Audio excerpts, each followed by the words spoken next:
So dear students, अस्सलाम वालेकुम।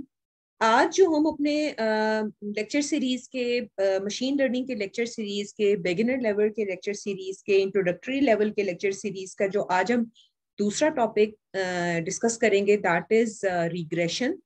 Regression जो है वो मुख्तलिफ तरह से हो सकती है। आप लोगों को, जो लोग स्टार्ट्स पढ़ के आए हैं या पढ़ रहे हैं या जिनको थोड़ा बहुत नॉलेज है स्टैटिस्टिक्स का, उसमें भी आप ये कॉन्सेप्ट जो है वो आपको थोड़ा बहुत आइडिया होगा। But I try my level best कि एक बार फिर से आपको in the form of recap उसका आइडिया दूं। और हम इसको जो है वो आसानी से मजीद जो है ना इजी अंडरस्टैंडिंग के साथ इसको ग्रास्प कर पाए। और इस दुआ के साथ आगाज करते हैं कि रब इश्रह ली सदरी व यस्सिर ली अमरी वहलुल उक़दतम मिन लिसानी यफ़क़हू क़ौली। ओके, सो डियर स्टूडेंट्स, आज हमारा जो टॉपिक है वो है linear regression. Simple linear regression को डिस्कस करेंगे आज, और थोड़ा सा मैं आपको बताऊंगी अबाउट मल्टीपल लीनियर जो हमारा रिग्रेशन है उसके बारे में भी। तो आज का एजेंडा जो है वो थोड़ा सा क्विक रिव्यू हमारे पिछले लेक्चर का हल्का सा।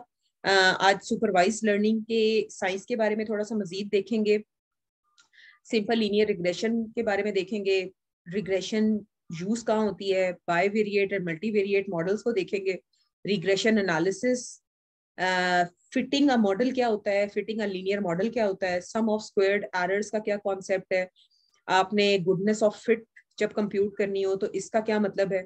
और इसके अलावा ये कि हम देखेंगे कि बेसिक कंप्यूटेशंस देखेंगे इसके पीछे, कि जो बेसिक मैथमेटिक्स है या बेसिक इसकी जो साइंस है इसके पीछे रिग्रेशन के, वो उसको कंप्यूट करके देखेंगे।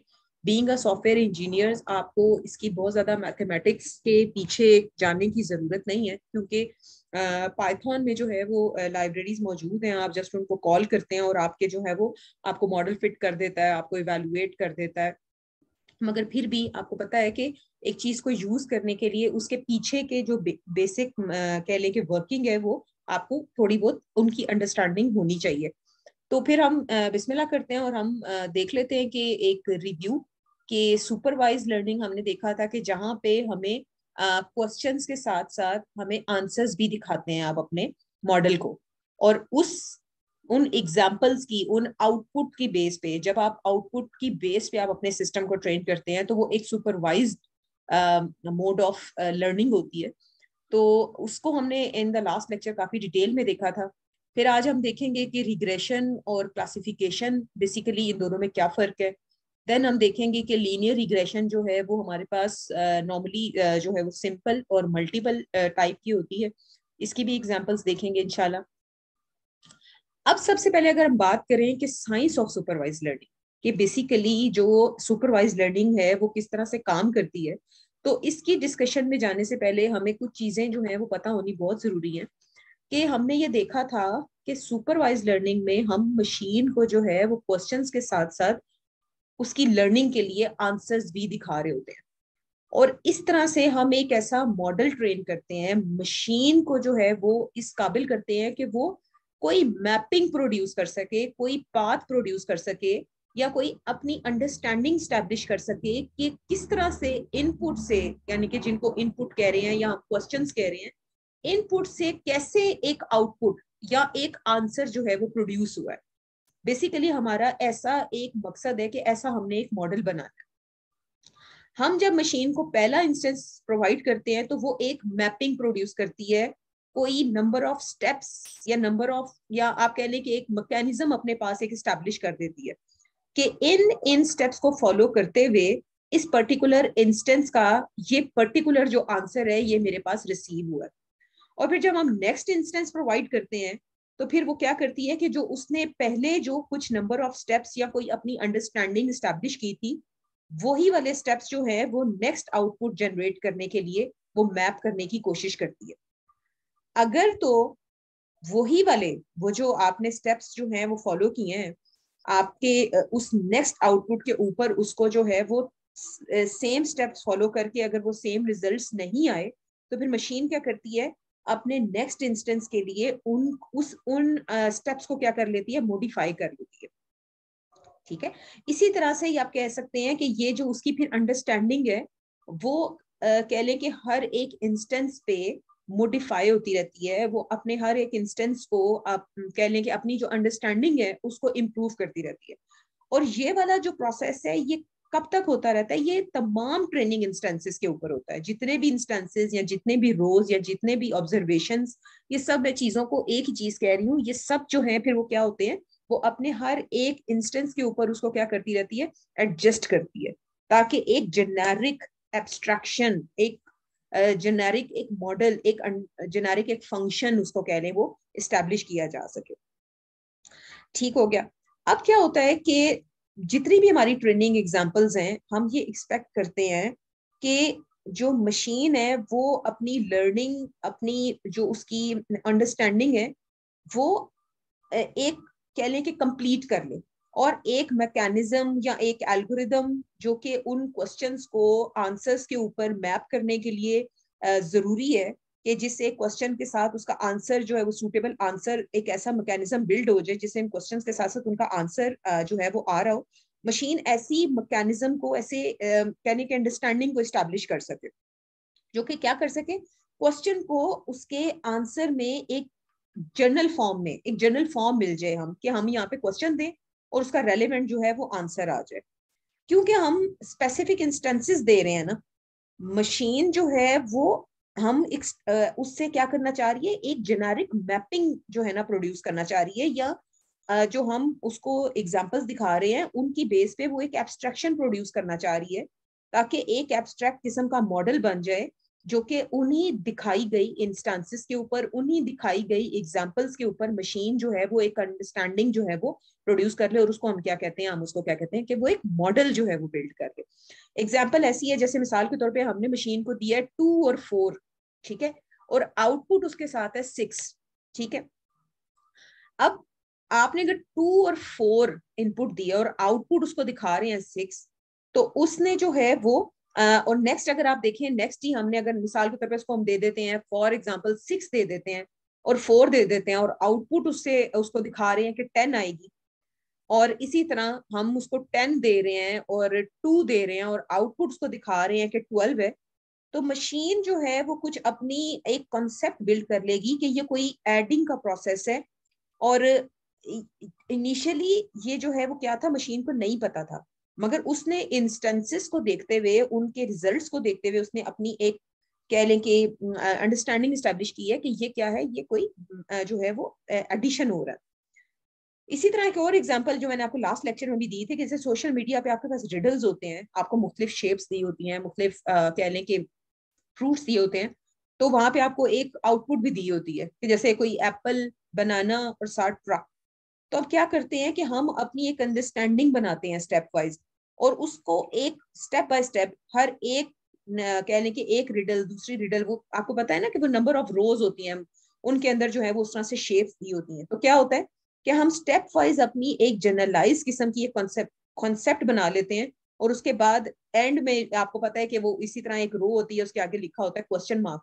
तो फिर वो जो हमने ऊपर वाली रोज से जो अपनी एक अंडरस्टैंडिंग स्टैब्लिश की है, हम क्या करते हैं, उसी को स्टेप बाय स्टेप हम इम्प्रूव करते रहते हैं ना, कि अगर एक दफा चीज ठीक नहीं है, हम इम्प्रूव करते हैं करते हैं करते हैं, और फिर वो जो नेक्स्ट आखिरी जो रो होती है, जो रिडल का आंसर होता है, उसके ऊपर हम फिर एक अपनी एक अंडरस्टैंडिंग की बेस पे एक आउटपुट जनरेट करते हैं। इसी तरह से मशीन लर्निंग में जो मशीन है, in the most particularly in the case of supervise learning, इस तरह से मशीन जो है अपनी एक आउटपुट जो है वो प्रोड्यूस करती है। ठीक है, ओके। अब हम मजीद आगे देखते हैं चीजों को, कि इसके अंदर जो है वो क्या कह लें कि मजीद जो है वो क्या हमें जो है पता होना चाहिए in the form of supervise learning. अब हमने जब भी कोई कह लें कि मशीन लर्निंग का एल्गोरिदम अप्लाई करना है, या हमने मशीन लर्निंग की पाइपलाइन हमने देखी थी, कि जिसमें हम डेटा एक्वायर करते हैं, डेटा रैंगल करते हैं, फिर उसके बाद उसके ऊपर जो है वो एक मॉडल बिल्ड करते हैं और फिर वैल्यूएट करते हैं। तो सबसे पहले तो ये सारी चीजें करने से पहले हमें ये पता होना चाहिए कि हम किस डोमेन का प्रॉब्लम सॉल्व कर रहे हैं। ठीक है, ये जो प्रॉब्लम जिसके क्वेश्चन का आंसर हमने देना है वो किस डोमेन से ताल्लुक रखता है। ठीक है, हम सिर्फ मशीन के ऊपर रिलाई नहीं कर सकते कि बस मशीन के ऊपर जो है वो सब कुछ फेंको, कि मशीन जो है ना वो हमें सब कुछ जो है ना वो बता देगी। मशीन उसी चीज के ऊपर अपनी स्टैब्लिश करेगी अंडरस्टैंडिंग या अपनी लर्निंग, बेसिकली जो अपनी अंडरस्टैंडिंग या अपनी लर्निंग जो है स्टैब्लिश करेगी उस डेटा के ऊपर, या उस और ना सिर्फ वो डेटा बल्कि क्वालिटी ऑफ डेटा। ठीक है, कि आपने जो क्वालिटी ऑफ डेटा उसको डेटा उसको आपने प्रोवाइड करना है, वो एक क्वालिटी का डेटा होना चाहिए। ये नहीं कि उसके अंदर बहुत ज्यादा मिसिंग डाटा है, डेटा जो है वो नॉइसी है, बेशुमार उसके अंदर मसले मसाइल हैं। तो अगर आपने जो है आप ये समझ रहे हैं कि आप उसको किसी भी तरह की इंफॉर्मेशन देंगे और वो किसी भी तरह की आउटपुट दे देगी, तो ये करेक्ट नहीं है।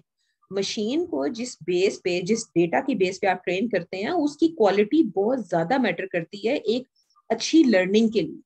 ठीक है, तो फिर उस क्वालिटी की कह लें कि डेटा के लिए हमें कह लें कि हमें उस एक तो डेटा की क्वालिटी और दूसरा ये कि हमें डोमेन की क्लैरिटी होनी बहुत जरूरी है कि हमारा एक्चुअली में हमारा ऑब्जेक्टिव क्या है, हम क्या मसला जो है वो सॉल्व करना चाह रहे हैं, किस डोमेन का मसला सॉल्व करना चाह रहे हैं। ठीक है, हम एक्चुअली क्या क्या हासिल क्या करना चाह रहे हैं, तो ये बातें हमें बहुत अच्छी तरह पता होनी चाहिए।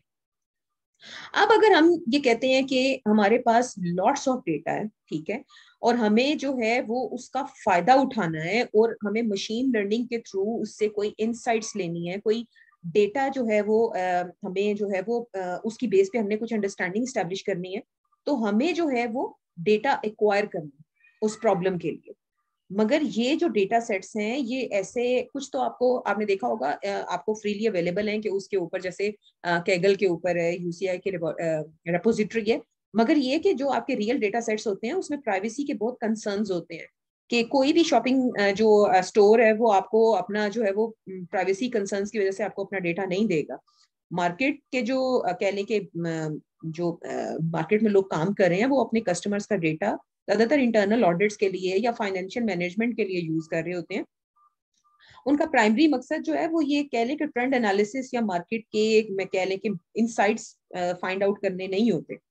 मगर अगर हमें कह लें कि मैक्सिमम बेनिफिट उठाने हैं इन प्रोडक्ट के, और अगर हमने ये देखना है कि मिसाल के तौर पे कितनी मैक्सिमम या मिनिमम कह लें कि सेल्स हुई हैं किसी भी शॉपिंग सेंटर में, तो वो तो सिंपल स्टैटिस्टिक्स है कि हम उसको क्या कर सकते हैं, सिर्फ हम उसकी फ्रीक्वेंसी कैलकुलेशन से हम ये शो कर सकते हैं कि हाँ जी किसी साल में या किसी टाइम पीरियड में कितनी जो है वो सेल हुई है किसी भी स्टोर की।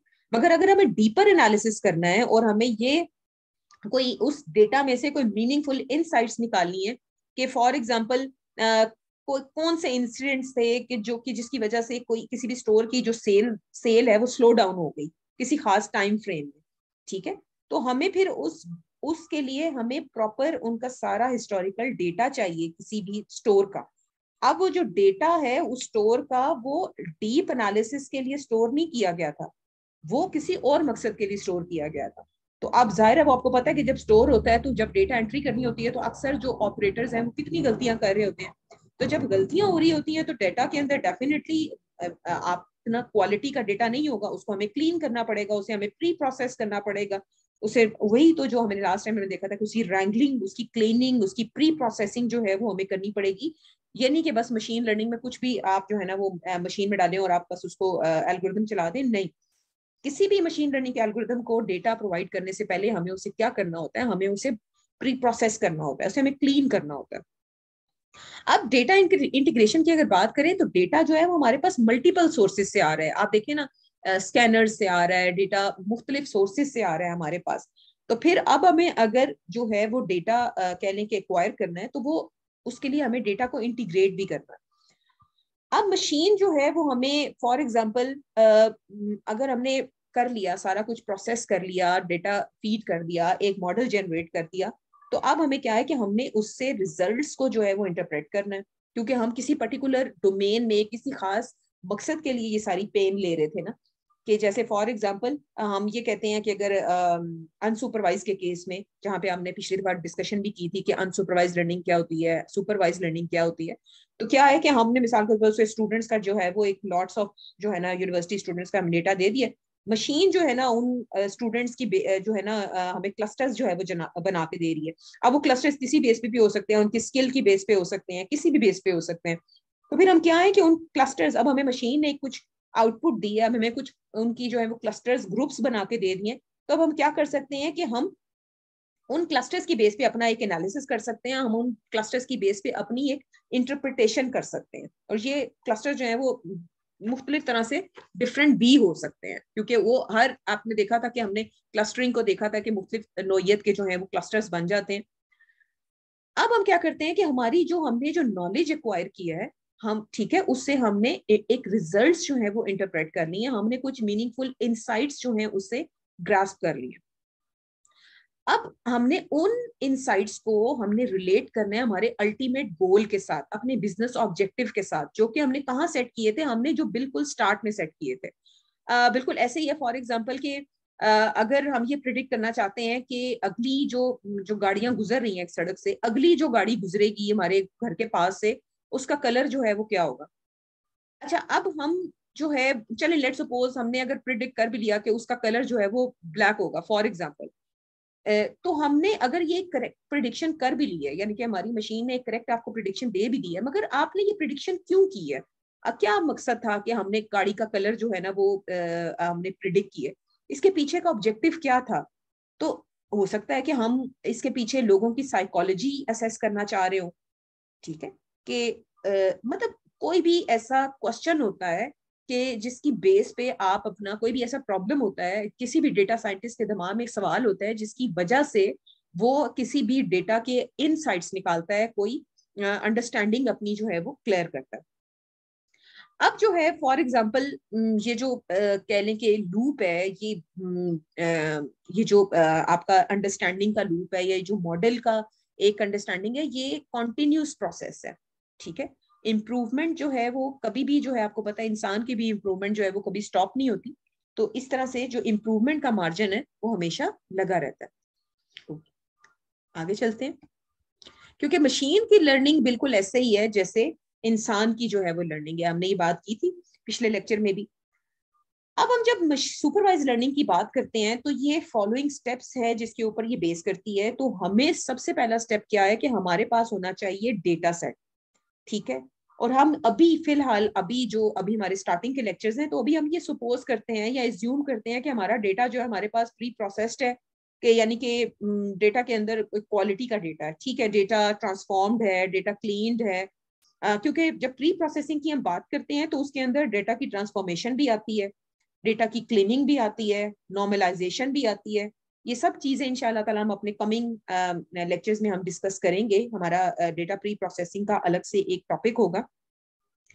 अब जब आपने अपना डेटा प्री प्रोसेस कर लिया, ठीक है, जब हमने डेटा एक मशीन को देने के काबिल बना लिया, और हम उसको क्या कह रहे थे, हम डेटा सेट कह रहे थे ना। तो हम जब डेटा सेट को, आपको पता है जब हमारे पास ट्रेन हो, सॉरी, जब हमारे पास प्री प्रोसेस हो जाता है तो हम उसको क्या करते हैं, हम उसे नॉर्मली दो हिस्सों में जो है वो डिवाइड करते हैं। एक हिस्सा ट्रेनिंग के लिए यूज करते हैं और एक हिस्सा जो है हम टेस्टिंग के लिए यूज करते हैं। नॉर्मली कह ले, वैसे तो ये डिपेंड करता है किसी भी डेटा साइंटिस्ट के ऊपर कि वो उसकी क्या रेशो रखता है डिवीजन की। नॉर्मल जो डिवीजन कह ले कि जो एक इसकी रेशो रखी जाती है वो 80-20 की रखी जाती है। तो यानी कि 80% ऑफ द डेटा जो है हम ट्रेनिंग के लिए यूज करते हैं, और जो 20% डेटा होता है हमारा, जो डेटा सेट को हमने डिवाइड किया था, वो हम टेस्टिंग के लिए यूज कर सकते हैं। तो बेसिकली ये कोई हार्ड एंड फास्ट नहीं है, मगर ये डिपेंड करता है हमारे डेटा साइंटिस्ट पे कि वो किस तरह से उसको जो है वो डिवाइड करता है, कितना ट्रेनिंग के लिए और वो कितना जो है वो टेस्टिंग के लिए रखना चाहता है। मगर नेचुरली जो है वो, अगर देखा जाए ना, तो जो कम डेटा है वो इनफ होता है किसी भी चीज की इवेल्युएशन के लिए।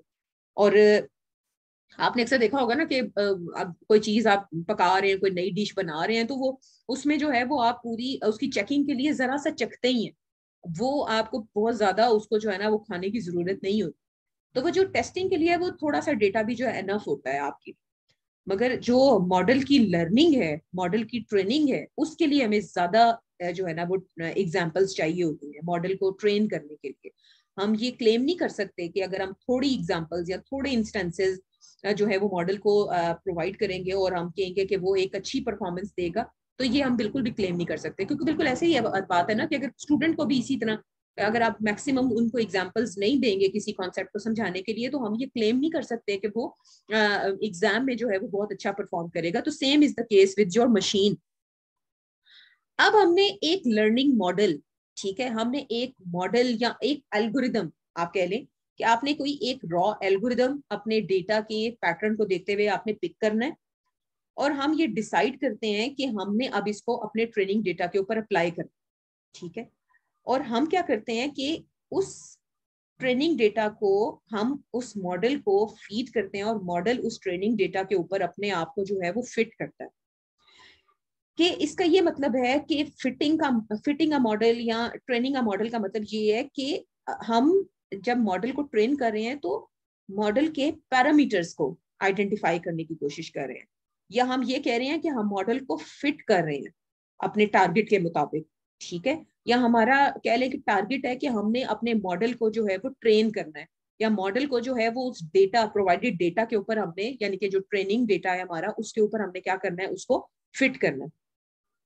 ठीक हो गया। ये बिल्कुल ऐसी ही बात है जैसे वो कह ले कि आपके पास कि हमने मोल्ड करना है। जैसे आपने सांचों को देखा होगा ना, सांचे होते हैं हमारे पास, मोल्ड होते हैं हमारे पास, तो वो क्या है, हम उनको जो है वो मोल्ड कर रहे हैं, हम मॉडल को जो है वो एक कह लें कि बिल्ड कर रहे हैं एक जेनेरिक सोल्यूशन। उन इंस्टेंसेस की बेस पे हम एक जेनेरिक सोल्यूशन बनाना चाह रहे हैं कि जब भी उस जेनेरिक सोल्यूशन को कोई हम इंस्टेंस दें जिसका हमें रिजल्ट नहीं पता, तो वो जो मशीन है वो हमें कोई आउटपुट दे सके, कोई प्रिडिक्शन कर सके। फॉर एग्जाम्पल अगर हम लीनियर रिग्रेशन की बात करें, तो अभी आगे हम इसको मजीद इन डिटेल देखेंगे भी कि लीनियर रिग्रेशन की अगर हम बात करें तो उसकी जो है वो आपको पता है कि एक लाइन की इक्वेशन होती है, एक पर्टिकुलर इक्वेशन होती है जिसके पैरामीटर्स होते हैं या कोफिशिएंट्स होते हैं। तो हमें क्या करना होता है कि इनपुट और आउटपुट एक्स और वाई तो चले ठीक है, मगर हमें साथ साथ ये देखना होता है वो कौन से कोफिशिएंट्स हैं जो कि अगर हम अपने मॉडल को दें तो वो इनपुट से आउटपुट की एक बेस्ट किस्म की जो है ना मैपिंग डिवाइस कर सके। सपोज हम अगर ये देखें कि हमारे पास मॉडल है z is equal to x plus y. एक फॉर एग्जाम्पल हमारे पास हमने यहाँ एक स्टेटमेंट लिखी है z is equal to x plus y. अब हम ये देख सकते हैं कि एक रिलेशनशिप है एक्स एंड वाई का, कि जो एक्स एंड वाई है वो किसी एक खास मैकेनिज्म में जो है वो किसी खास एक कह लें कि वैल्यूज के साथ मल्टीप्लाई हो के तो जी प्रोड्यूस करते हैं, ठीक है। अब हमने जो है वो वेट या वैल्यू हमने आइडेंटिफाई करनी है एक्स और वाई के साथ, जो कि पर्टिकुलरली हमें क्या जनरेट करने में हेल्प करे, जो हमें जी प्रोड्यूस करने में हमें हेल्प करे, ठीक है। तो इन चीजों को जैसे फॉर एग्जाम्पल अगर हम लिखते हैं z is equal to 2x plus 3y, अगर मैं यहाँ पे x के क्वेश्चन मार्क को 2 के साथ और y के क्वेश्चन मार्क को 3 के साथ जो है मैं इसको रिप्लेस कर दूं, तो जो 2 एंड 3 है वो हमारे क्या हो जाएंगे, वो कोफिशिएंट्स हो जाएंगे मॉडल के, ठीक है। या उनको आप कहने के वो पैरामीटर्स हो जाएंगे हमारे मॉडल के। अब अकॉर्डिंग टू मॉडल एक्स और वाई जो है हमारे जो है वो दो फीचर्स हैं या हमारे इनपुट्स हैं, और जो हमारे पास जेड है वो क्या है, वो हमारी वो वैल्यू है, या वो एक आउटपुट है, या वो एक ऐसा फीचर है जिसको हम प्रिडिक्ट करना चाह रहे हैं, ठीक है, यानी कि जो हम रिजल्ट प्रोड्यूस करना चाह रहे हैं। अब सवाल ये है कि वही बात कि कितना मैग्नीट्यूड, यानी कि एक्स के साथ जो क्वेश्चन मार्क और वाई के साथ जो क्वेश्चन मार्क है, बेसिकली दे आर मैग्नीट्यूड, कि कितना मैग्नीट्यूड ऑफ एक्स और कितना मैग्नीट्यूड ऑफ वाई को जो है हम अगर ऐड करें तो हमें जो है वो z की वैल्यू, यानी कि फीचर जो हमारा z है उसकी वैल्यू हम जो है वो प्रिडिक्ट कर सकेंगे। तो अब जो है हमने जो एग्जांपल ली, हम ये कहते हैं कि 2 टाइम्स एक्स को अगर 3 टाइम्स वाई के साथ हम जो है वो ऐड करेंगे तो हमारे पास जो है वो z की वैल्यू आ जाएगी। तो इसका क्या मतलब है, 2 और 3 की जो वैल्यू है वो हमारे पास क्या है, वो पैरामीटर्स हैं, वो मैग्नीट्यूड है, वो कोएफिशिएंट्स हैं उस मॉडल के। अब आपको पता है कि थर्ड स्टेप हमेशा जब हमारा मॉडल ट्रेन हो गया है तो अब हमने उसको क्या करना है, हमने उसको टेस्ट करना है, हमने उसको चेक करना है कि हाँ जी ये ठीक काम कर भी रहा है कि नहीं कर रहा, हम उसको वैलिडेट करेंगे। अब जो वैलिडेशन है वो भी आपको पता है, मैंने आपको बताया था कि किसी भी मॉडल की वैलिडेशन बिल्कुल ऐसे ही है जैसे टीचर जो है वो किसी स्टूडेंट को असेस कर रहा होता है, कि चेक कर रहा होता है कि हाँ जी इसकी जो लर्निंग है वो ठीक है भी कि नहीं। अब आपको पता है कि टीचर टू टीचर इवैल्यूएशन भी मैटर करती है। आपको पता है कि कुछ टीचर्स होते हैं कि वो कहते हैं कि स्टूडेंट को जो है वो टेस्ट दिया और मेरे पास एक मॉडल सोल्यूशन है कि ऐसे इसके आंसर्स होने चाहिए, मैंने रिजल्ट चेक किया तो अब मेरे मुताबिक अगर तो क्वेश्चंस जो मेरे पास आंसर्स हैं, स्टूडेंट ने जो आंसर दिए हैं उसके मुताबिक अगर वो बिल्कुल मैच्ड है तो मेरे मुताबिक इसमें कोई भी जो है वो मिस्टेक नहीं है, तो मैं क्या कहूंगी कि ये ठीक है और इसमें कोई प्रॉब्लम नहीं है। और अगर ऐसा नहीं है, अगर वो कोई डेविएट करता है मेरे मॉडल सोल्यूशन से, तो मैं क्या कहूंगी कि ये एक एरर है, ये डेविएट कर रहा है, ये गलत हो गया चीज। या बाज दफा ऐसे भी होता है कि कुछ टीचर्स या कह लें सब्जेक्टिव किस्म के क्वेश्चंस में ऐसे होता है कि स्टूडेंट्स ने अटेम्प्ट किया आंसर, तो जो टीचर है वो जिसने आंसर चेक कर रहा है वो कहते हैं कि अच्छा अगर बिल्कुल एग्जैक्ट नहीं भी लिखा तो वो चलो उसको कुछ अटेम्प्ट करने के जो है ना वो नंबर दे देते हैं, वो उसको एज एन एरर, बिल्कुल हार्ड एंड फास्ट एरर नहीं कहते। ठीक, तो वो कहते हैं चलो अटेम्प्ट तो किया है ना। तो इस तरह जैसे टीचर्स की इवैल्यूएशन डिफरेंट हो सकती है ना, इसी तरह हमारे पास इवैल्यूएशन की जो एक क्राइटेरिया है या वैलिडेशन का जो क्राइटेरिया वो डिपेंड करता है। तो उसको हम क्या कहते हैं, इसको हम क्या कहते हैं, कॉस्ट फंक्शन। इसका भी कॉन्सेप्ट आगे हम डिटेल में देखेंगे कि हर जो कह लें कि टीचर्स का जैसे इवैल्यूएशन क्राइटेरिया डिफरेंट होता है, इस तरह कॉस्ट फंक्शन जो है वो डिफरेंट हो सकता है। तो अब क्या है कि ये जो कॉस्ट फंक्शन है ये डिटरमिन करता है हमारे एरर को। ठीक है, हमारे एरर को डिटरमिन करने के लिए यूज होता है। और जो एरर है वो मार्क्ड होता है अकॉर्डिंग टू और ओन एरर फंक्शन। ठीक है, अब हमारे लिए क्या एरर है, या कह लें कि हमारे लिए जिस तरह कह लें, जिस तरह मैंने भी टीचर्स की एग्जांपल दी, इसी तरह हर टीचर का कह लें कि कॉस्ट फंक्शन मुख्तलिफ है। सही, तो ये कॉन्सेप्ट है इसके पीछे। अब अगर हम कह लें कि मॉडल को इवेलुएट कर रहे हैं, इसकी कह लें कि परफॉर्मेंस को जज करने के लिए कि फर्दर ये किस तरह से जो है वो आगे इन रियल डोमेन किस तरह से परफॉर्म करेगा, तो हम इसको क्या कहते हैं कि ये हम प्रिडिक्शन कर रहे हैं। ठीक है, जब कह लें कि एक्चुअली डिप्लॉय करते हैं ना मॉडल को किसी फील्ड में, जब हम उसे अच्छी तरह इवेलुएट कर चुके हैं, जब उसे अच्छी तरह टेस्ट कर चुके हैं, तो जब वो फील्ड में जाके अननोन सिचुएशंस के ऊपर जो रिजल्ट्स प्रोड्यूस करेगा, यानी कि जिधर हमें आउटपुट्स नहीं पता, तो वहां पे हम उसको क्या कहते हैं कि ये क्या कर रहा है, अब ये प्रिडिक्शन कर रहा है। तो ये वो कुछ स्टेजेस हैं जिससे गुजर के हमारा जो एक मॉडल है, मशीन लर्निंग का मॉडल है, वो एक कॉन्फिडेंटली हम उसको ट्रेन कर देते हैं और हम उसको यूज में लेके आते हैं। अब आप देखें तो जो सुपरवाइज लर्निंग है वो हमारे पास बेसिकली इसमें दो टास्क है जो कि सुपरवाइज लर्निंग की कह लें कि इसके अंदर फर्दर इसके अंदर दो तरीके से जो यूज की जाते हैं। One is classification and one is regression.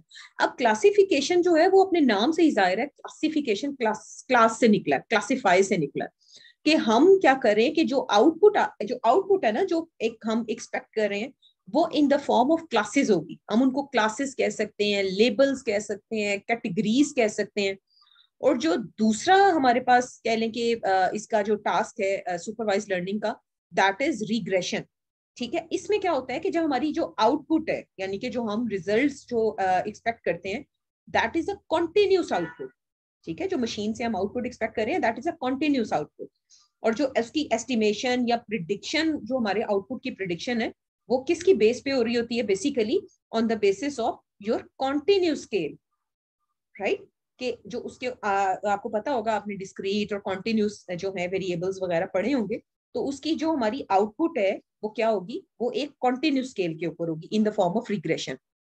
तो हम आगे इसको देखते जाते हैं, चीजों को मजीद आपको अंडरस्टैंडिंग क्लियर होती चली जाएगी कि वही बात है कि इसमें दो तरह के टास्क होते हैं कि सुपरवाइज लर्निंग में, क्लासिफिकेशन और रिग्रेशन। जो क्लासिफिकेशन है उसमें जो हमारी आउटपुट है वाई जिसको हम कहते हैं, वो डिस्क्रीट पैटर्न पे होती है, और रिग्रेशन में वो क्या होती है, कॉन्टिन्यूस स्केल पे होती है। ठीक है, तो इसी तरह हमने जो था वो अनसुपरवाइज लर्निंग के केस में देखा था कि अनसुपरवाइज में जो टास्क है दैट इज क्लस्टरिंग, और नेक्स्ट है डायमेंशनैलिटी रिडक्शन। इंशाल्लाह ये हम बाद में देखेंगे। कुछ एग्जांपल्स के थ्रू हम इन तीनों का फर्क समझते हैं, रिग्रेशन, क्लासिफिकेशन और क्लस्टरिंग। सॉरी, अब कुछ एग्जांपल्स को देखते हैं। अब अगर रिग्रेशन की बात की जाए तो मैंने आपको समझाया था कि इसमें जो आउटपुट है उसका जो स्केल है वो कॉन्टिन्यूस होता है, कि कॉन्टिन्यूस तरह की न्यूमेरिक तरह की जो आउटपुट्स हैं वो आपके पास आ रही होती है। अब इसमें क्या एग्जांपल्स हैं कि घर की कीमत जो है वो न्यूमेरिक है, कॉन्टिन्यूस है। ह्यूमिडिटी इन्वायरमेंट में, स्टॉक प्राइस, एक पर्टिकुलर आवर में कितने लोग ऑनलाइन है, ये सब क्या है, ये न्यूमेरिक स्केल के ऊपर है, कॉन्टिन्यूस स्केल के ऊपर है। क्लासिफिकेशन की अगर बात की जाए तो आपको पता है क्लासिफिकेशन का मैं क्या बताया था, आउटपुट क्या होती है, क्लासेस होती हैं, लेबल्स हो सकते हैं, कैटेगरीज हो सकती हैं। तो फिर क्या है कि अगर मिसाल के तौर पे अगर हम बात करें कि कल रेन होगी या नहीं होगी, तो इसकी जो क्लास होगी वो यस होगी या नो होगी, न्यूमेरिक नहीं है यहाँ पे। हम कह रहे हैं कि कौन सा, ये अगर कोई आइडेंटिफाई करना है कि कौन सा एनिमल है, ये तो कैट, डॉग, हॉर्स, ये भी क्या है, हमारे पास कैटेगरीज हैं, डिस्क्रीट लेबल्स हैं। इसी तरह स्टूडेंट की परफॉर्मेंस कोई बिलो हो सकती है, एवरेज हो सकती है, या अबव एवरेज हो सकती है। These are multiple classes. Severity of a tumour, it's a benign और मैलिग्नेंट, ये भी क्लासेस हैं दो। Output sorry outcome of a surgery, outcome surgery जो है, हम ये तो नहीं कहेंगे कि 1.1 है तो क्या है, हम कहेंगे या तो सक्सेसफुल हुई है या अनसक्सेसफुल हुई है। तो इसका क्लासिफिकेशन टास्क। और अगर क्लस्टरिंग की बात करें, आपको पता है कि क्लस्टर्स जो हैं उसमें कोई आउटपुट नहीं होती, पहले से हमें कोई रिजल्ट्स का जो है पता नहीं होता। मशीन अनसुपरवाइज्ड वे में खुद से उसके अंदर से जो हिडन पैटर्न्स जो है वो आइडेंटिफाई कर रही होती है। हमने ये बात पहले भी जो थी अंडरस्टैंड की थी कि दोनों में जो है वो क्या फर्क है, कि इसके अंदर जो है वो मशीन खुद से जो है वो रिजल्ट्स जो है वो मतलब कहने के खुद सिमिलैरिटी की बेस पे जो है वो क्लस्टर्स जो है वो आइडेंटिफाई करती है। अगर हम थोड़ा सा फर्क देखें क्लासिफिकेशन और रिग्रेशन का, तो अगर यहाँ पे मैं आपको थोड़ा सा फर्क समझाने की कोशिश करूं कि अगर हमारे पास जो है वो आउटपुट डिस्क्रीट फॉर्म में हो या कैटेगोरिक फॉर्म में हो, फॉर एग्जांपल अगर हम हाइट और वेट की बात करें और हम मशीन से कहें कि हम आपको हाइट और वेट देते हैं, और आप जो है ना उसका कोई जेंडर जो है वो आप हमें उसका कहने के आइडेंटिफाई करके दें, तो इसका जो आउटपुट है वो एक जेंडर है। तो अब जो जेंडर है वो आउटपुट है, और उसका क्या हो सकता है, या मेल हो सकता है या फीमेल हो सकता है नॉर्मली। तो ये उसको किस तरह क्लासिफाई करेगा, मेल या फीमेल। तो this is the task of your classification. क्यों? क्योंकि यहाँ पे जो डिस्क्रीट आउटपुट जो है वो डिस्क्रीट वैल्यू जो है हमारी आउटपुट के तौर पे आ रही है। ठीक है, तो यहाँ पे देखिए मशीन ने जो है वो जेंडर, हाइट और वेट की बेस पे, सॉरी हाइट और वेट की बेस पे उसके जेंडर की जो है वो बात हो रही है। और अगर हम फॉर एग्जाम्पल मशीन को कहते हैं जेंडर, हाइट और वेट हम प्रोवाइड कर रहे हैं, और मशीन को कहते हैं कि आप बताओ कि एज जो है वो क्या होगी किसी भी पर्टिकुलर इंडिविजुअल की, तो वो क्या है कि कैलकुलेशन के बाद वो उसको प्रिडिक्ट करेगा और वो क्या बताएगा, एज बताएगा, वो कॉन्टिन्यूस स्केल पे होगी। तो वो क्या है, वो एक रिग्रेशन का टास्क है। जब भी आउटपुट न्यूमेरिक वैल्यू होगी, कॉन्टिन्यूस स्केल के ऊपर होगी, तो हम उसको क्या कहते हैं, ये एक रिग्रेशन का टास्क है। और जब भी आउटपुट जो है वो कैटेगोरिक डेटा के ऊपर होगी या डिस्क्रीट स्केल के ऊपर होगी, तो हम उसको क्या कहेंगे कि ये क्लासिफिकेशन का टास्क है। ठीक है, तो अब हम कुछ एग्जांपल्स, अब आपकी अंडरस्टैंडिंग का हम इम्तिहान लेते हैं कि जैसे फॉर एग्जाम्पल हमारे पास है टेम्परेचर प्रिडिक्शन। तो आप लोग उम्मीद है कि समझ रहे होंगे कि ये क्या चीज है। ये एक न्यूमेरिक स्केल है, तो ये किसका टास्क है, ये हमारे पास रिग्रेशन का टास्क है। That's right. अब अगर हम एक और एग्जांपल देखें कि डिग्री की सिलेक्शन बाय स्टूडेंट के स्कोर्स की बेस पे या मुख्तलिफ फैक्टर्स की बेस पे स्टूडेंट जो है वो कौन सी डिग्री ऑप्ट करेगा, डेफिनेटली इट्स अ क्लासिफिकेशन। अब अगर हमने कोई फ्रूट आइडेंटिफाई करना है, किसी इमेज कोई हमने इमेज प्रोवाइड किया, हम कहते हैं कि इसमें से फ्रूट आइडेंटिफाई करो, तो डेफिनेटली फ्रूट्स की भी कुछ कैटेगरीज हैं, तो वो उन्हीं में से जो है वो आइडेंटिफाई करेगा, और क्या होगा, वो क्लासिफिकेशन। इसी तरह स्पीड ऑफ अगर हम किसी सेल्फ ड्रिवन कार की ऑन रोड उसकी स्पीड जो है वो असेस करना चाह रहे हैं, तो basically it's a regression task. शाबाश। अब हम अगर बात करें कि अगर हम ये प्रिडिक्ट करना चाह रहे हैं कि हाँ जी कौन सी टीम जो है वो मैच विन करेगी, तो कौन सी कह लें कि इनफाइनाइट किस्म की जो टीम्स हैं वो मैच खेल रही होती हैं, तो वो भी कुछ सेट ऑफ कैटेगरीज हैं जिसमें होता है, तो वो क्या होगा, वो हमारे पास क्या होगा, क्लासिफिकेशन। That's right. अब अगर हम बात करें कि कौन सी टीम जो है सॉरी हम किसी टीम का स्कोर कंप्यूट करना चाह रहे हैं, तो वो भी क्या होगा, definitely it's a regression. Okay, let's come next. which complexity level should offer we offer a particular course at। अब देखें हम ये करना चाह रहे हैं कि हमारे पास कोर्स में मुख्तलिफ किस्म के स्टूडेंट्स हैं, यानी कि आप कह लें कि अब मतलब मुख्तलिफ किस्म के स्टूडेंट्स हैं हमारे पास, और हम एक कोर्स की कॉम्प्लेक्सिटी के लेवल देखना चाह रहे हैं कि किस लेवल का हमें जो है ना वो कोर्स ऑफर करना चाहिए, कि बहुत एडवांस लेवल का करना चाहिए या बहुत बिगिनर लेवल का करना चाहिए। तो हम ये स्टार्ट में नहीं बता सकते, क्योंकि ये डिपेंड करता है स्टूडेंट्स के लेवल पे। ठीक है, हम यहाँ पे कोई आउटपुट नहीं दे सकते। क्यों? क्योंकि हमारे पास ऑफर कोर्स को ऑफर करने से पहले हमें आइडिया नहीं है कि कितने लेवल ऑफ स्टूडेंट जो है वो वहां पे मौजूद होंगे, किस किस किस कैलिबर के लोग वहां पे मौजूद होंगे। कि अगर हम मशीन लर्निंग की मिसाल के तौर पे कोर्स ऑफर करना चाह रहे हैं, हमें नहीं पता कि मशीन लर्निंग के पढ़ने के लिए पाइथन की लर्निंग किस के अंडरस्टैंडिंग क्या हो सकती है। तो हम क्या करेंगे, हम स्टूडेंट्स का इंटरव्यू करने के बाद, टेक्निकली उनको देखने के बाद हम कह लें कि उनको पहले से कितनी प्रोग्रामिंग आती है, या वो टेक्निकली अगर कोई भी मतलब कह लें कि किसी स्टूडेंट को प्रोग्रामिंग आती ही नहीं, प्रोग्रामिंग उसने पढ़ी ही नहीं है, तो फिर हमारे लिए तो मुश्किल हो जाएगा। और अगर किसी का हो सकता है लेवल बिल्कुल बिगिनर लेवल का हो, कुछ मीडियोकर लेवल के हो, तो फिर हम स्टूडेंट्स की कुछ फीचर्स की बेस पे हम इंफॉर्मेशन जो है वो कुछ ऐसी निकालने की कोशिश करेंगे कि स्टूडेंट्स का स्किल सेट क्या है पाइथन। ठीक है, तो हम जब ये किस बेस पे हम कर सकते हैं कि जब हम एक मशीन को वो सारा डेटा जो है वो प्रोवाइड करें, और वो मशीन जो है वो हमें उसमें से ग्रुप्स आइडेंटिफाई करके दे। ठीक है, तो वो मशीन हमें जो है वो ग्रुप्स निकाल के देगी कि हाँ जी आप जो है वो कितने लेवल के स्टूडेंट्स जो है हमारे पास एग्जिस्ट करते हैं। तो ये जो है हमारे पास क्लस्टरिंग का टास्क है। जब हमारे पास पहले से आंसर्स मौजूद हो ना, लाइक यस नो, तो फिर ये क्या है, क्लासिफिकेशन। हम इसकी आउटपुट को वेरीफाई कर सकते हैं, और ये सुपरवाइज लर्निंग में होता है।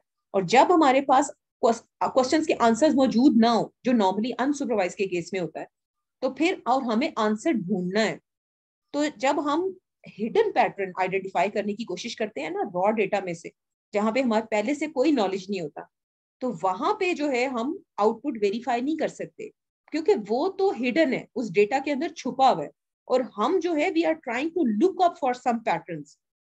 ठीक है, and that is something that is relevant to us at that particular point of time. ठीक है, हम उसको वेरीफाई नहीं कर सकते। हाँ, मगर अगर हमारे पास इतना है कि पहले से हमारे पास प्री डिफाइंड आंसर है, तो हम जो है वो कहते हैं कि that is a case of classification. But अगर हमारे पास पहले से प्री डिफाइंड आंसर नहीं है, और वो हिडन पैटर्न से हमें जो है वो आइडेंटिफिकेशन करनी है, मशीन ने खुद अनसुपरवाइज वे में लर्न करना है, तो वो क्या है, हमारी अनसुपरवाइज लर्निंग, और उसमें एक one of the task is clustering. अब आगे चलते हैं, नेक्स्ट देखते हैं हमारे पास, वुड इट रेन टुमारो। ठीक है, तो ये basically it's a classification. Would the project start on time, होगा या नहीं होगा, क्या है, classification. Then how much delay is expected in the start of the project. अगर आप ये देखना चाह रहे हैं कि कितना टाइम डिले, तो definitely it's a continuous scale, तो वी गो विद रिग्रेशन। ठीक है, अब आप देखना चाह रहे हैं कि what would be the girls to boy ratio in the next session of computer arts, कि क्या गर्ल्स टू बॉय रेशियो होगी कंप्यूटर आर्ट्स में। तो basically what is it, it's a regression, क्योंकि रेशियो है ना।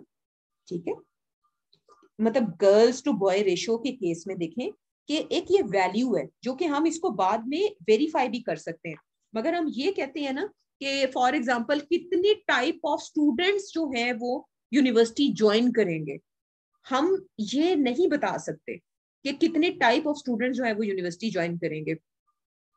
हाँ, अगर हम डेटा फीड कर दें, स्टूडेंट्स का डेटा प्रीवियस जो हम मशीन को फीड कर दें, तो मशीन जो है उसमें से किसी हॉबीज की बेस पे, या इंटरेस्ट की बेस पे, या पर्सनैलिटी की बेस पे, कि वो इंट्रोवर्ट हैं, आउट एक्सट्रोवर्ट हैं, तो वो क्या कर सकती है, इन इन फीचर्स की बेस पे, वो जो है हम अगर मशीन को वो सारा डेटा फीड करते हैं, तो वो इन फीचर्स की बेस पे हमारे पास उन स्टूडेंट्स के ग्रुप्स बना के हमें दे सकती है। ठीक है, मगर हमारे पास उन स्टूडेंट्स का पहले से जो है वो ग्रुप या टाइप जो है वो नहीं है, तो इस तरह के टास्क को हम क्या कहते हैं, हम कहते हैं अनसुपरवाइज टास्क। ठीक है, इसमें क्लस्टरिंग जो है वो इन्वॉल्व होती है। That's fine. ओके, अब हम देखना चाह रहे हैं कि विच product should B discounted near Eid. Eid के करीब कौन कौन से प्रोडक्ट्स जो है वो डिस्काउंट होने चाहिए। तो अब आपके ख्याल में ये क्या होगा, definitely it's a clustering. Now why clustering, इसके ऊपर भी थोड़ा सा डिस्कशन कर लेते हैं कि हम क्यों कह रहे हैं कि ये जो है क्लस्टरिंग है। अब अगर देखें तो यहाँ पे जो है वो हमें बेसिकली कोई आंसर नहीं पता पहले से, प्रोएक्टिवली हमें पहले से उसकी आउटपुट नहीं पता, क्योंकि ये टोटली ट्रेंड्स की चेंज होने के ऊपर डिपेंड करता है। So many other factors are involve, और हम ये जो हैं बहुत सारे जो फैक्टर्स हैं हम अपने प्रीवियस डेटा की बेस पे हम लर्न करते हैं। और फॉर एग्जांपल अगर हम ऐसी बात करें कि हम अपने सेल का डेटा मतलब हर साल का हम ईद फेस्टिवल से पहले जो है वो उसको प्रोवाइड करें, कि कौन सा, और ये देखना चाहें कि कौन सा जो है ना वो आइटम जो है ना सबसे ज्यादा ईद के सीजन में जो है ना सेल होते हैं। तो ये जरूरी नहीं है कि हर साल वो स्टेबल ही रहे, क्योंकि आपको याद होगा कोविड के दिनों में जब ईद की शॉपिंग थी तो लोगों ने सबसे ज्यादा जो थे वो ईद की शॉपिंग में भी सैनिटाइजर्स और मास्क वगैरह जो थे वो ज्यादा खरीदे थे। तो इसलिए बहुत सारे ऐसे फैक्टर्स हो सकते हैं जो मौजूद हों, छुपे हुए हों, और हमें उनका पहले से आंसर ना पता हो और ना ही हम उनको वेरीफाई कर सके।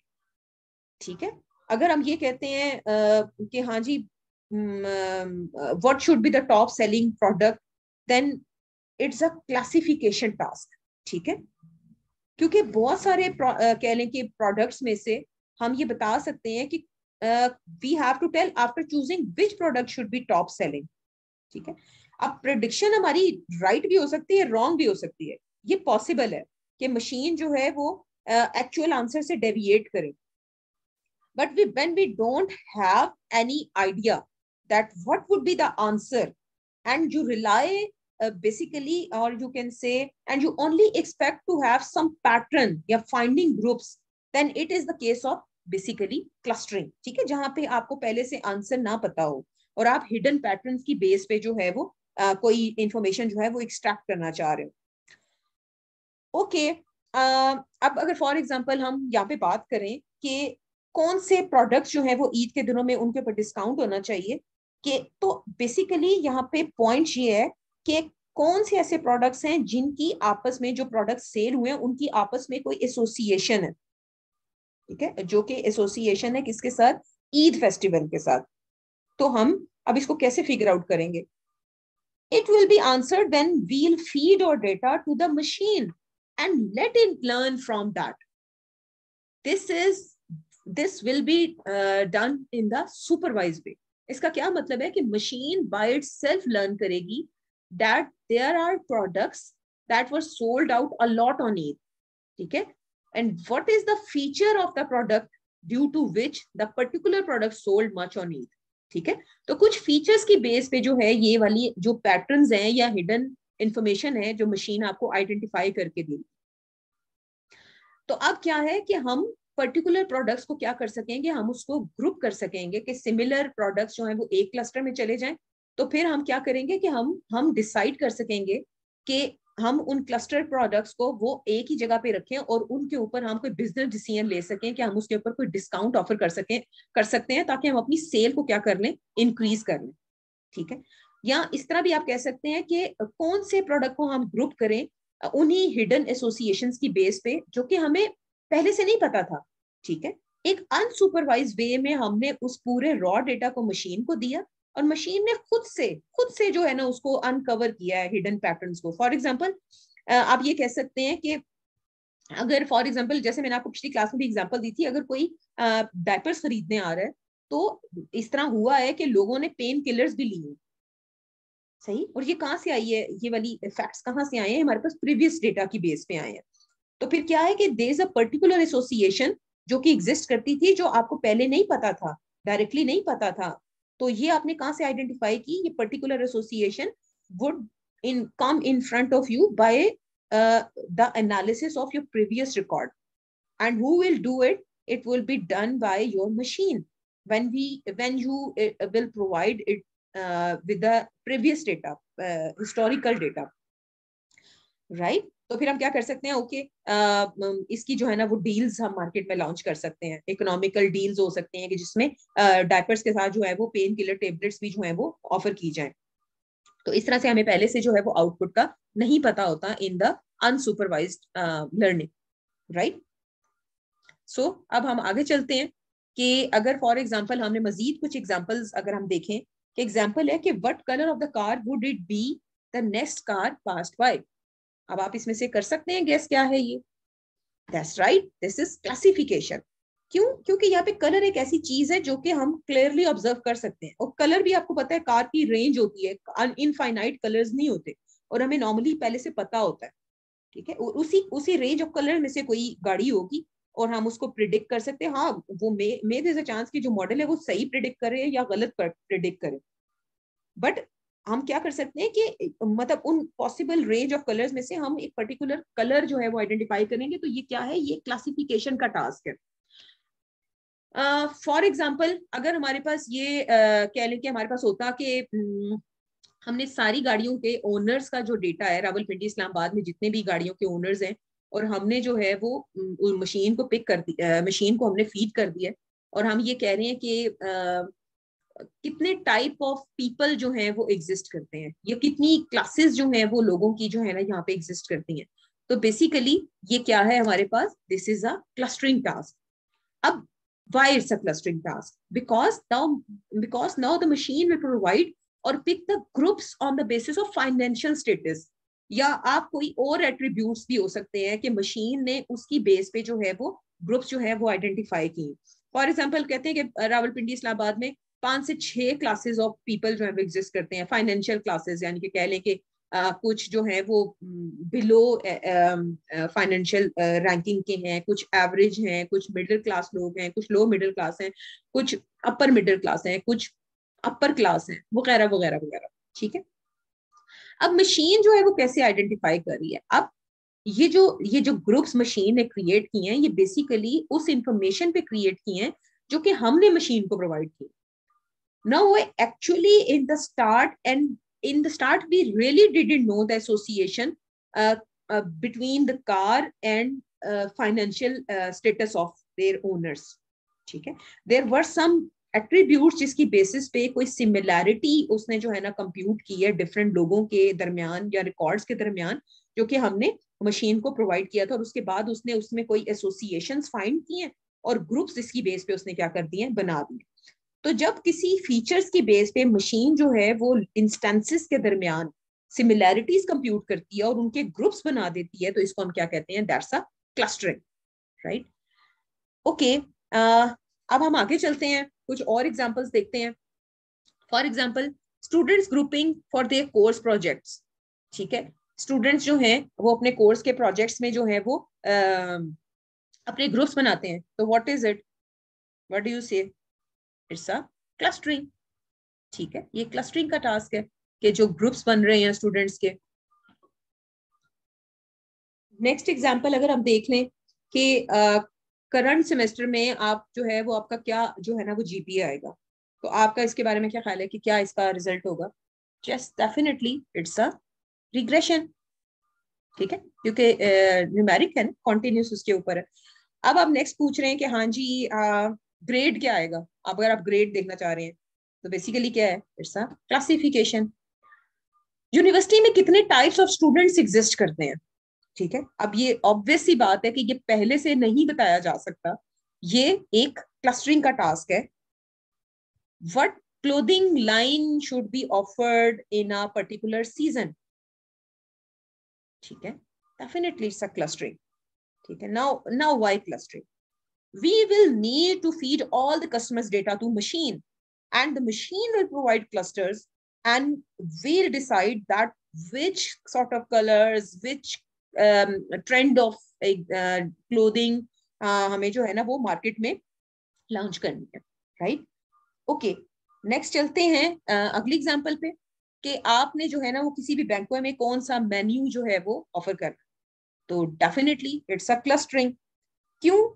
क्योंकि मशीन को जो है वो आप अपना डेटा प्रोवाइड करेंगे और वो आपको क्लस्टर्स देगा लोगों की लाइक्स की बेस पे, डिसलाइक्स की बेस पे, कि लोगों ने कौन सी डिशेस को ज्यादा पसंद की है, देसी को पसंद किया है, फास्ट फूड को पसंद किया है, चाइनीज को पसंद किया है। ठीक है, तो ज्यादातर जो आप कह लें कि जो क्लस्टरिंग का यू कैन से क्लस्टरिंग की जो इम्प्लीकेशंस हैं या जो क्लस्टरिंग की जो एप्लीकेशंस हैं या जो जिसके जो बिजनेस के लिए ज्यादातर जो यूज होता है वो किस में है, ये मार्केट ट्रेंड एनालिसिस में जो है वो यूज होता है। ये क्लस्टरिंग बहुत ज्यादा है, इसकी जो एप्लीकेशन है उसमें बहुत ज्यादा है। अब अगर फॉर एग्जांपल हम ये बात करें कि एक अगर मैं रीकैप के तौर पे आपको एक और एग्जांपल के थ्रू, अगर आप स्टिल थोड़े से कंफ्यूज हैं कि जब भी हमें कोई प्रॉब्लम सॉल्व करनी होती है तो हमें उसकी अगर आउटकम अननोन है, पहले से हमें नहीं पता, तो ये अनसुपरवाइज लर्निंग है।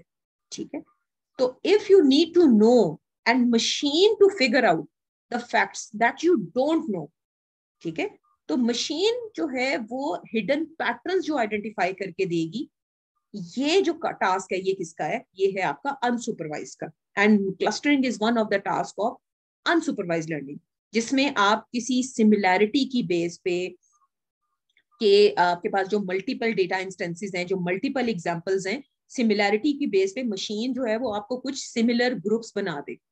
ठीक है, ज्यादातर मार्केट ट्रेंड एनालिसिस में इसका जो है वो ज्यादातर जो है ना वो यूज होता है। जैसे मिसाल के तौर पे आपको एक एग्जांपल दूं कि कुछ सालों पहले हमारे पास ज्यादातर जो कपड़ों के साइज थे वो क्या होते थे, जूतों के साइज ज्यादा क्या होते थे, लार्ज मीडियम स्मॉल। ठीक है, दोनों मैन और वुमेन दोनों में। मगर अब देखें हमारे पास मल्टीपल साइजेस है, like XL, x double XL, triple XL. अब ये किस क्यों आए, अब ये एग्जिस्टिंग में क्यों ऐड हो गए, क्यों? क्योंकि बिकॉज हमने अपनी पॉपुलेशन को हमने एनालाइज किया और हम इन क्लस्टर्स के साथ हमारे पास जो है ना वो आउटपुट आई कि इस तरह के लोग भी जो है वो हमारे पास, इस तरह के साइजेस भी जो है हमारे पास एग्जिस्ट करते हैं। तो इस तरह के साइजेस के लिए भी हमें जो है वो प्रोडक्ट लाइन जो है वो इन लोगों के लिए भी लॉन्च कर। अब अगर फॉर एग्जांपल आप देखें, एक और चीज आप नोटिस करें कि जो स्मॉल साइज है वो यूके और चाइना और पाकिस्तान का डिफरेंट है। और ये किस तरह हुआ है? क्योंकि जब डेटा फीड किया गया है अपनी पॉपुलेशन का, यूके वालों की अपनी पॉपुलेशन का, चाइना वालों की अपनी पॉपुलेशन का, तो मशीन जो है वो उन्हीं डायनेमिक्स की बेस पे वो जो है वो ग्रुप्स जो है वो आइडेंटिफाई करके लाई है।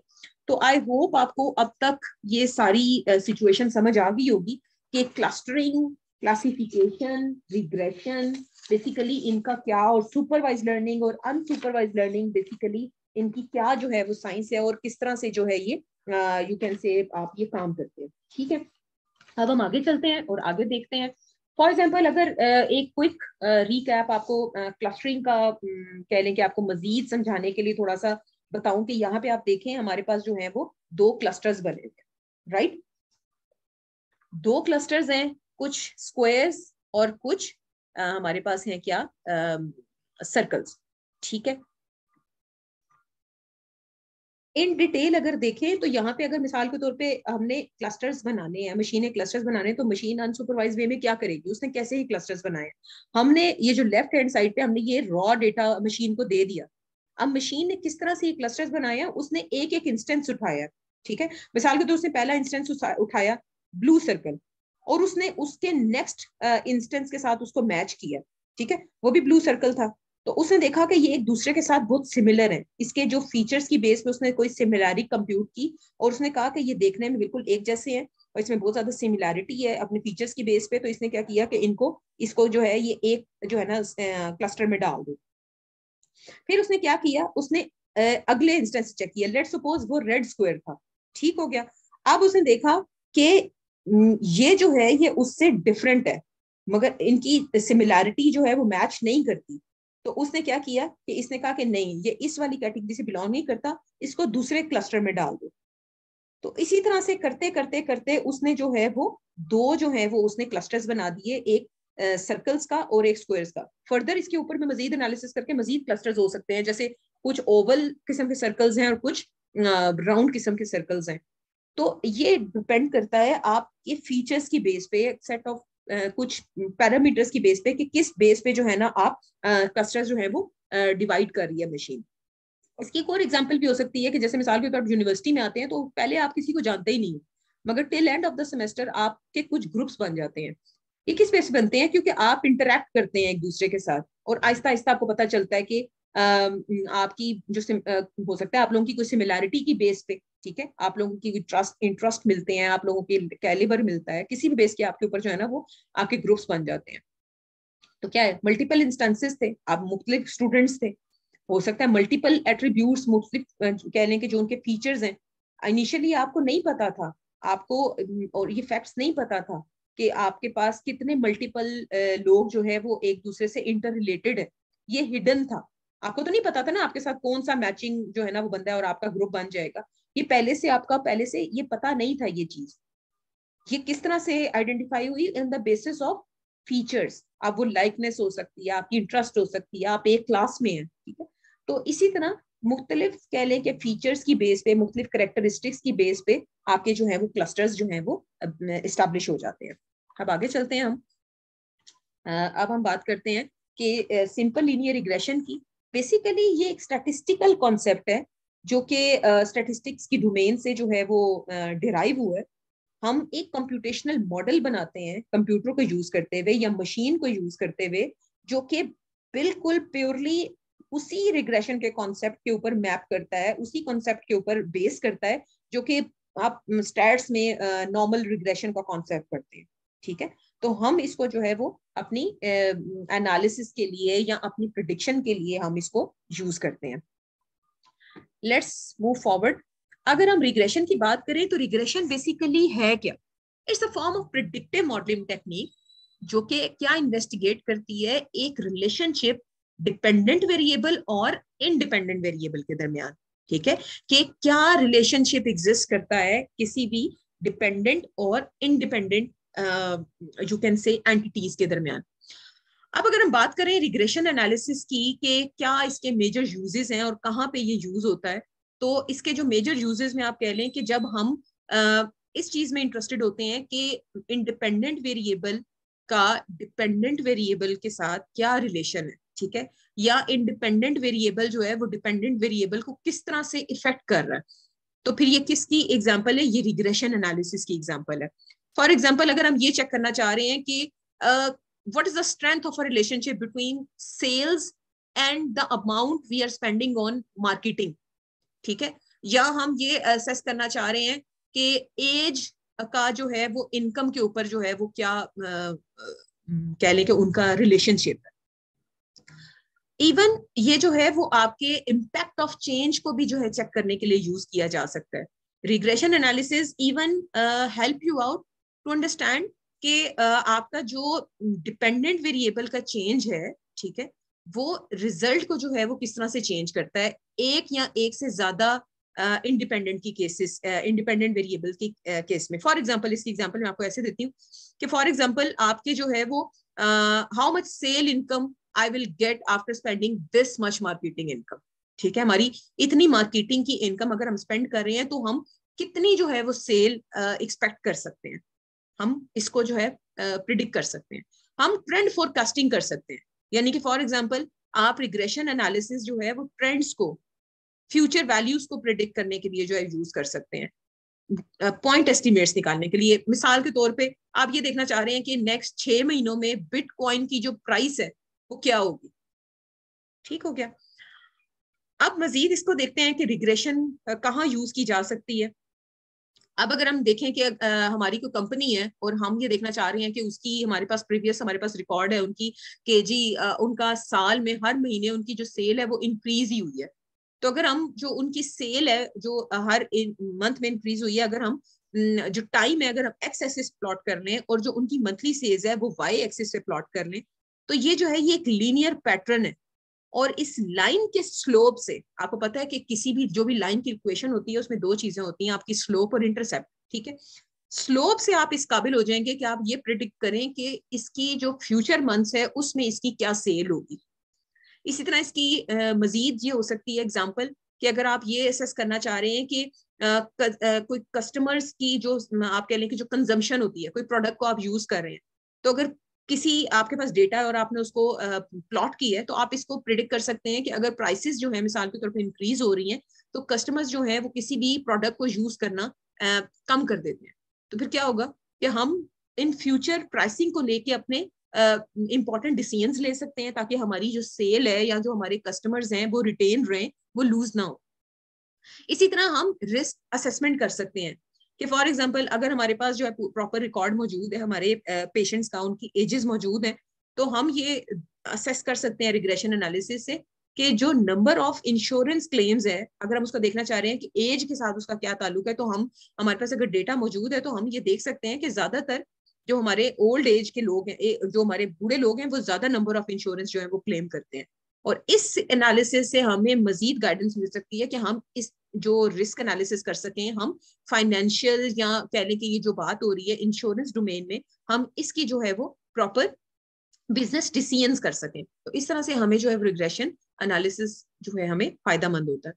अब अगर हम रिग्रेशन की जो है लीनियर रिग्रेशन को अगर हम अंडरस्टैंड करने की कोशिश करें तो आप ये देखिए हमारे पास रिग्रेशन जो है वो पॉजिटिव भी होता है और नेगेटिव भी होता है। अगर एग्जाम्पल बिल्कुल ऐसी है कि अगर इंडिपेंडेंट वेरिएबल को हम इंक्रीज करते हैं और इसके अगेंस्ट हमारा डिपेंडेंट वेरिएबल भी इंक्रीज हो रहा है, तो इसका क्या मतलब है कि ये हमारे पास एक चीज को बढ़ाने से दूसरी चीज भी बढ़ रही है, तो it's a linear positive relation. ठीक है, तो इस केस में आपको पता है ना, स्लोप होती है लाइन की, स्लोप जो है वो पॉजिटिव है, तो हम इसको क्या कहते हैं, this is a positive linear line या positive linear regression line where slope is positive.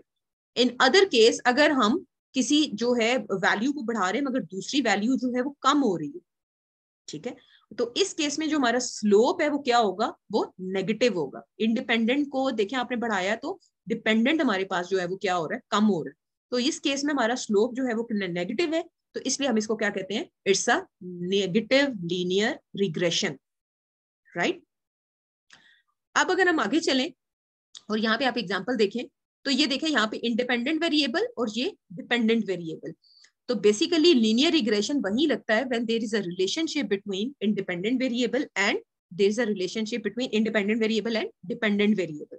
तो यहाँ पे देखें, if there exist a relationship whether there is a positive और negative, there we will apply a linear regression.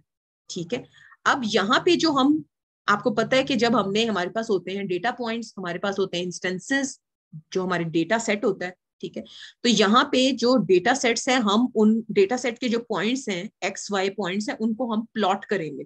X Y points जितने भी हैं उनको हम प्लॉट करेंगे, ठीक है, उनको हम डेटा पॉइंट्स भी कहते हैं, उनको हम ऑब्जर्वेशंस भी कहते हैं, उनको हम एग्जांपल्स भी कह रहे हैं, उनको हम इंस्टेंसेस भी कह रहे हैं, ये सब चीजें हम एक ही चीज को मैं जो है ना बार बार रिपीट कर रही हूँ। देन उसके बाद ये देखें हमने क्या किया, वो सारी ऑब्जर्वेशंस को हमने क्या कर दिया, हमने प्लॉट कर दिए, और अब हम एक ऐसी लाइन निकालना चाह रहे हैं, हम एक ऐसा लाइन डिवाइस करना चाह रहे हैं, या ऐसी लाइन फिगर आउट करनी चाह रहे हैं जो हमारे इन पॉइंट्स को बेस्ट रिप्रेजेंट कर सके।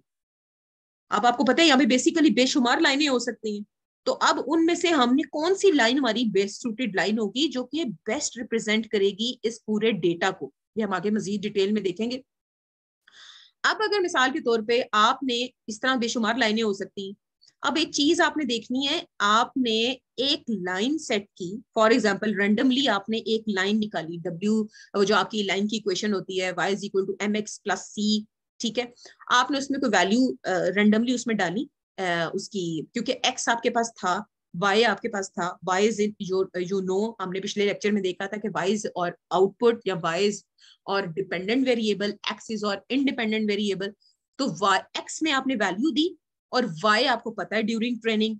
अब जैसे मैंने आपको पहले भी एग्जांपल दी थी कि हमने वो जो हमारा m और c है, जिसको हम कोफिशिएंट्स कह रहे हैं, पैरामीटर्स कह रहे हैं, कई जगह पे आपको वो अल्फा और बीटा लगेगा, नजर आएगा, कई जगह पे आपको वो m और c नजर आएगा। m is basically in the case of linear regression, m is your slope and c is your intercept। ठीक है, पता है ना आपको, जो c होता है, जो इंटरसेप्ट होता है, वो क्या होता है, जहां पे y एक्सिस पे लाइन जो है वो कट कर रही होती है।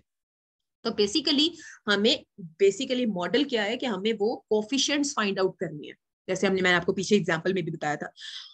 अब मिसाल के तौर पे आप ये देखें कि एक चीज है आपकी एस्टिमेटेड, या एक चीज है आपकी प्रिडिक्टेड, और एक है आपकी एक्चुअल। आपको बताया था ना कि एक है जो रिजल्ट, एक है मॉडल सोल्यूशन जो टीचर के पास है, एक है जो आपने परफॉर्म किया है, तो आपका क्या है, प्रिडिक्टेड, और जो टीचर के पास है वो क्या है, एक्चुअल। तो अगर आपके आउटपुट में और टीचर के एक्सपेक्टेशन में, या टीचर के पास जो मॉडल सोल्यूशन है, अगर उसके अंदर बहुत ज्यादा फर्क होगा, तो वो क्या है, वो एक एरर है। ठीक है, तो यहाँ पे भी आप देखें कि ये वो है जो आपने रिजल्ट दिया है, और ये वो है जो टीचर के पास है, एक्चुअल। तो इन दोनों का जो फर्क है, बेसिकली इट्स अ एरर। ठीक है, यानी कि ये देखें, ये जो इसके ऊपर है, ये हमारे पास प्रिडिक्टेड वैल्यूज हैं, और ये जो प्लॉट हुई है, ये क्या है, ये एक्चुअल है, राइट। तो हमारे पास क्या होना चाहिए कि ये जो एक्चुअल और प्रिडिक्टेड के दरमियान का फर्क है, ये कम से कम हो। जब एक्चुअल और प्रेडिक्टेड के दरमियान का फर्क कम से कम होगा, तो वो वाली जो लाइन है, वो हम कहते हैं कि वो बेस्ट फिट लाइन है, या वो वाली जो लाइन है वो हमारे डेटा को बेहतरीन तरीके से रिप्रेजेंट कर रही है। मैं आगे आपको एग्जांपल्स के थ्रू भी बताने की कोशिश करती हूँ ये वाला कॉन्सेप्ट, कि मैं ये क्या बात कर रही हूँ, तो हम इसको मजीद डिटेल।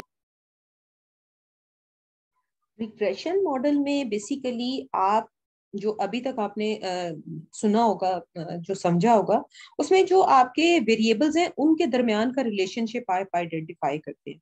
अभी हम सिंपल लीनियर रिग्रेशन की बात कर रहे हैं, जहाँ पे हम दो वेरिएबल्स की बात करते हैं, ठीक है। फर्स्ट वेरिएबल जिसकी वैल्यू हमारे पास नोन होती है, नॉर्मली उसको हम एक्स कह रहे होते हैं, और सेकंड वेरिएबल जिसकी वैल्यू हमारे पास अननोन होती है, ठीक है, या जिसको हम प्रिडिक्ट करना चाहते हैं, या जिसको हम आउटपुट कह लें, ठीक है, उस हमारे पास एक अननोन होता है। तो अगर हम ये कैलकुलेट करना चाहते हैं कि कॉन्टिन्यूस वाई के ऊपर, या हम कॉन्टिन्यूस y को जो है वो कैलकुलेट करना चाह रहे हैं कॉन्टिन्यूस x की बेस पे, यानी कि y हमारा आउटपुट वेरिएबल और x हमारा इनपुट वेरिएबल, या y हमारा आउटपुट वो फीचर जिसको हमने प्रिडिक्ट करना है, और x जिसकी बेस पे हमने प्रिडिक्ट करना है। तो ये किसका प्रॉब्लम है? ये है प्रॉब्लम है रिग्रेशन का, ठीक है। ये रिग्रेशन का सिनेरियो यहाँ पे फिट होता है। तो यहाँ पे हम क्या यूज करेंगे? हम रिग्रेशन मॉडल यूज करेंगे। तो अगर जैसे यहाँ पे अगर एग्जांपल देखें कि हमारे पास अगर पहले से पता है, ठीक है, आपको बताया ना एक्स हमारी इनपुट है और वो हमें पता है कि वो 2 है, ठीक है, तो हम ये देखना चाह रहे हैं कि वाई की वैल्यू क्या होगी। अगर एक्स की वैल्यू हमारे पास 8 है, ये हमें पता है, तो हम ये देखना चाह रहे हैं कि वाई की वैल्यू क्या होगी। तो ये हमने देखना है कि बेसिकली यहाँ पे एक्स और वाई किसी तरह से एक दूसरे के ऊपर जो है वो डिपेंडेंट है। अब वो कितना डिपेंडेंट है या वो कितना रिलेटेड है एक दूसरे से, हमने ये रिलेशनशिप चेक करना है एक्स और वाई के दरमियान, कि are they related to each other in some way और नॉट, कि उनका आपस में कोई रिलेशनशिप है या नहीं है।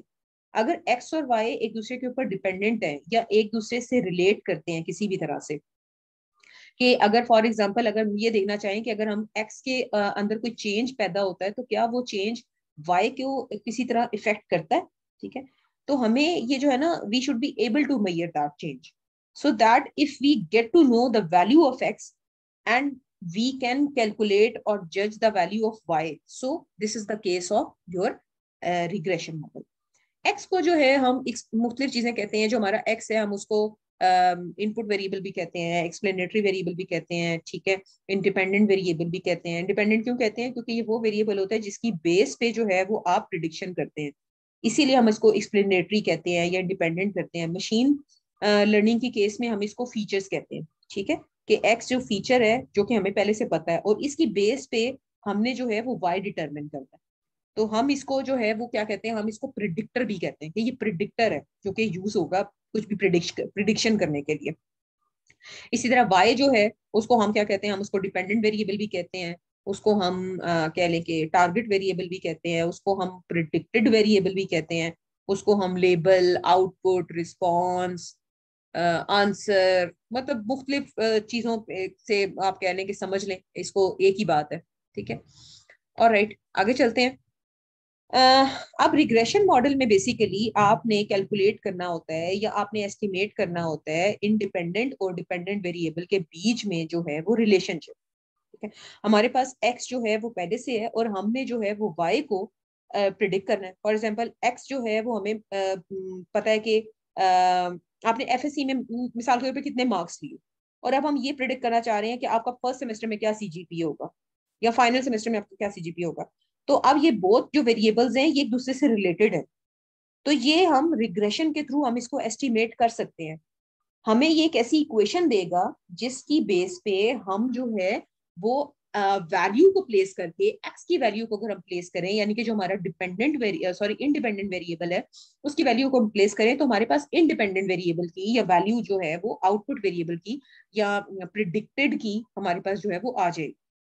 मगर ये याद रखना है कि अगर डिपेंडेंट और इंडिपेंडेंट वेरिएबल के बीच में अगर कोई वो रिलेटेड नहीं है एक दूसरे से किसी भी तरह से, और उनके दरमियान कोई रिलेशनशिप नहीं है, तो हम फिर रिग्रेशन वहां पे अप्लाई नहीं कर सकते। रिग्रेशन को अप्लाई करने के लिए सबसे पहली जो शर्त है वो क्या है? कि डिपेंडेंट और इंडिपेंडेंट के दरमियान कोई रिलेशनशिप एग्जिस्ट करता हो। और ये जो है हम कि कितना जो है वाई जो है वो डिपेंडेंट है हमारे एक्स के ऊपर, या कितना जो एक्स का चेंज है वो हमारे वाई को जो है इफेक्ट करेगा या वाई के अंदर चेंज करेगा।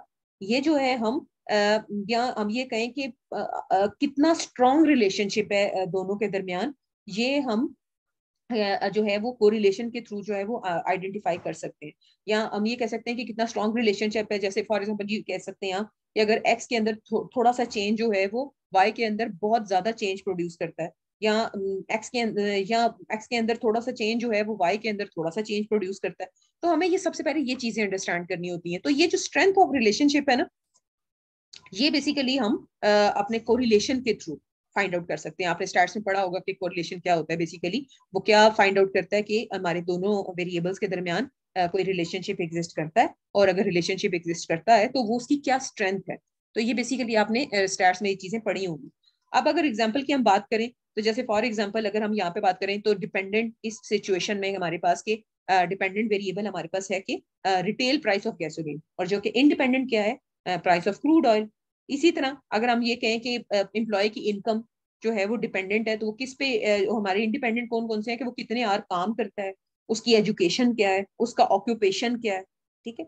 तो दिस काइंड ऑफ रिलेशनशिप जब भी एग्जिस्ट करेगा, जहाँ पे हमारा आउटकम जो है या हमारा डिपेंडेंट वेरिएबल जो है वो एक कॉन्टिन्यूस स्केल पे हो, और यूजुअली इंडिपेंडेंट वेरिएबल या फीचर भी जो है वो हमारे पास कॉन्टिन्यूस स्केल के ऊपर हो। तो ये हमारा किसका केस है, हमारे ये रिग्रेशन का केस है।